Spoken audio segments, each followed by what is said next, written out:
در ملاقات سفیر ازبکستان در تاجیکستان با معاون وزیر کارهای خارجه مسئله بی‌روادید شهروندان دو کشور به مهلت 30 روز و همچنین دوباره آغاز کردن خط سیر هوایی بین دوشنبه و تاشکند مطرح شده است و امیدواری های هم هست که این مسئله به خوبی حل می شود. استاد بگوید که در شرایطی که ما امروز دو کشور قرار دارد تا چی حد نرمیش در مناسبت دو کشور مهم است به نظرتان؟ به نظرم در سال 2015 شاید بهترین خبر خوش همین باشد، چون که مردم تاجیکستان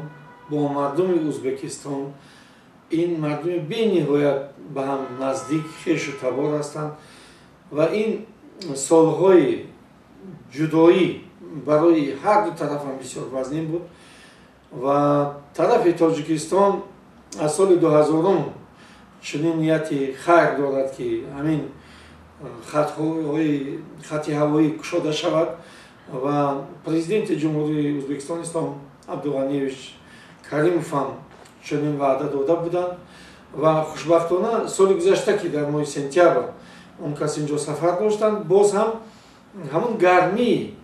محبت اون کس نسبت تاجیکستان احساس شد و ما باوری داریم که این دفعه حتما این پیشنهاد قبول میشه. پرزیدنت جمهوری تاجیکستان سال گذشته علاقه سال پیش گذشته یعنی سال 2013 15 مارت در سخنرانی که در وزارت کارهای خارجه در نزد هیئت دیپلماتی تاجیکستان در اونجا چنین یک پیشنهاد کرده بودند که به هر حال تاجیکستان آماده است حتی یک طرفه هم از همین روادید دست کشد. بنابراین اگر پیشنهاد ما، پیشنهاد پرزیدنت ما، پیشنهاد وزارت کارهای خارجه ما از طرف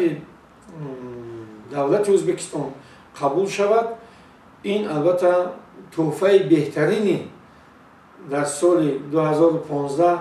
هم به مردم ازبکستان خواهد بود و هم به مردم تاجیکستان. استاد ببینید ما تقریبا 15 سال میشد که در رژیم روادید یا که رژیم ویزا داریم بین دو کشور. به نظرتان در این شب روز چی انگیزه وادار میکند که دو کشور باز هم سریع بهتر کردن مناسبات خود اندیشند؟ اولا در همین 15 سال همون تاثیرهای انعنه‌های یک جای زندگی کردن هزار ساله ما رو به هم مجبور میکنند که به هم باشیم و هیچ عاملی نمیتواند که ما را جدا کند، خواه از داخل باشد خواه از بیرون. این یک. دوم تهدیدهایی که سر کشورهای منطقه آسیای مرکزی هست برای ما بسیار مانند هستند، گویم یک هم هستند، چون که همون درجه دینداری که در ازبکستان است در تاجیکستان هم همون است، همون قواهایی که مثلا ضد رژیم ازبکستان در تاجیکستان هم همین است و اون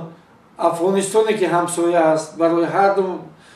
کشور همسایه است، نه برای ما تنها. یعنی که در مجموع گیریم قریب تمام تهدیدهایی چی از جنوب باشد و چی از داخل باشد و چی از شمال همه‌شون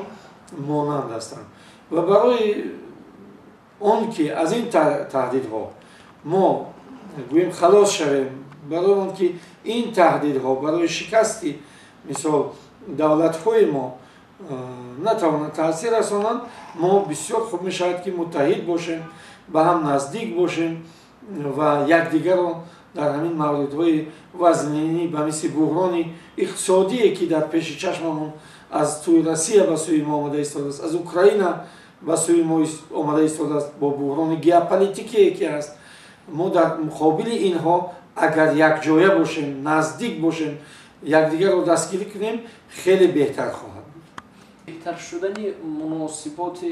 ما با همسایه‌مان ازبکستان از نظر اقتصادی به نظرتان تا چه حد برای هر دو کشور مهم است؟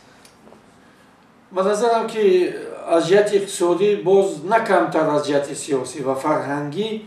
ازبکستان و ما با ازبکستان نیاز داریم، چون که ما مثلا یک راه بسیار نزدیک داریم به سوی چین که مالهای خیلی ارزان میتواند бизнесмен ё соҳибкори узбек аз онҷо биёрад ростакӣ ва хеле арзон ба мардуми худаш фурӯшад ва бо ҳамин барои паст шудани шиддати иҷтимоӣ, паст шудани сатҳи камбизоатӣ кӯмак расонад. аз тарафи дигар роҳи поезд ё ин ки роҳи қатора ки аз тарафи ӯзбекистон ба сӯи мо меояд, роҳҳои автомобил ки аз сӯи Туркияву Эрон, Туркияву Эрону Озарбойҷону Қазоқистону дигару дигарҳо ба сӯи мо меояд, ин ҳам яъне